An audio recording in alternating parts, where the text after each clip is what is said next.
Chapter 66. This city feels weird, Galatea remarked as we landed in the city of Los Angeles via my Garganta. It's not surprising. LA is positioned over an entrance to hell and literally is infested with the supernatural.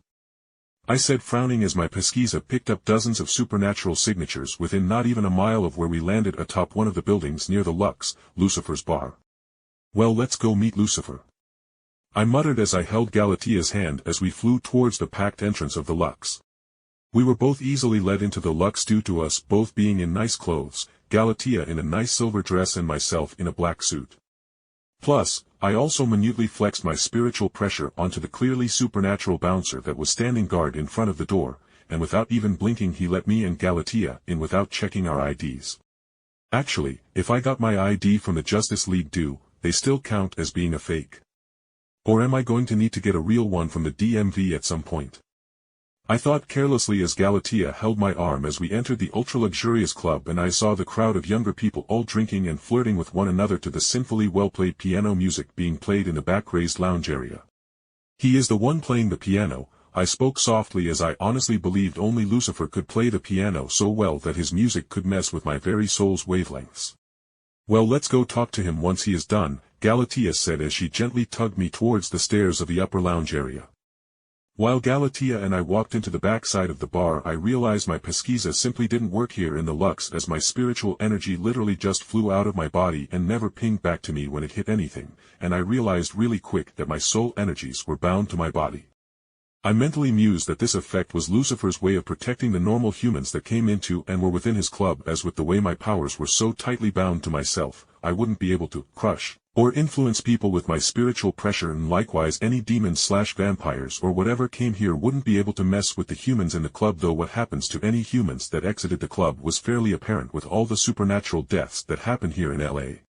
Coming to the end of the stairs leading up to the raised back area, my eyes were automatically drawn to him. No, my eyes were drawn to the ideal form of the morning star. The being took on a masculine form now out of simple convenience or comfort, but I could feel my very soul quake under the weighty gaze of one of the most powerful beings in this universe. Lucifer's brown eyes laid upon me and Galatea for a long second before he looked back down to his grand piano and continued his piece as I helped the frozen form of Galatea sit down on a nearby couch to wait for Lucifer to end his recital. Try not to make eye contact with him. He is not human, nor should mortals interact with him if they value their lives. I whispered to Galatea, who nodded as though she wasn't magically gifted at all. But after spending a few weeks in the land of fairy and in my inner world, she had picked up the feeling of powerful entities she wanted nothing to do with.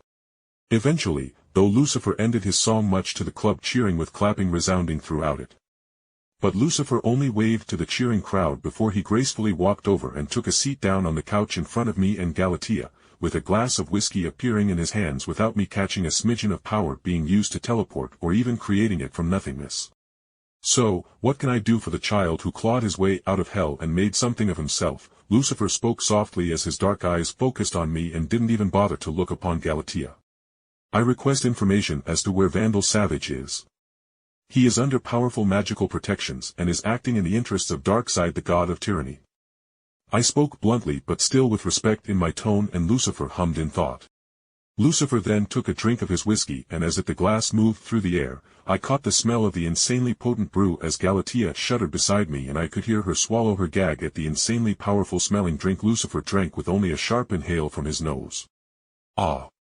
Lucifer hissed, and I saw a spark of flame or something in his nostrils and his mouth as he breathed outwards and then shook his head. Yeah, why should I look into that?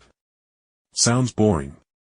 Or in other words, it would be more entertaining watching you continue to flip over the world in search of that uppity shit savage. Lucifer finally responded while wearing a smug smile.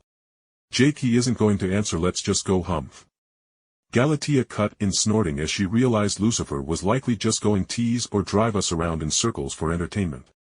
I didn't respond to Galatea's pulling on me, I merely maintained eye contact with Lucifer as I spoke clearly. I would be willing to owe you a favor for this. But if you won't accept such a favor, I will go try the Endless and see if they will help, as Death is in town and I live just across the street from Dream. I said, and honestly, Dream was by far the easiest Endless to find and get into contact with, as he was almost always within his dream realm, which was within the Fey realms.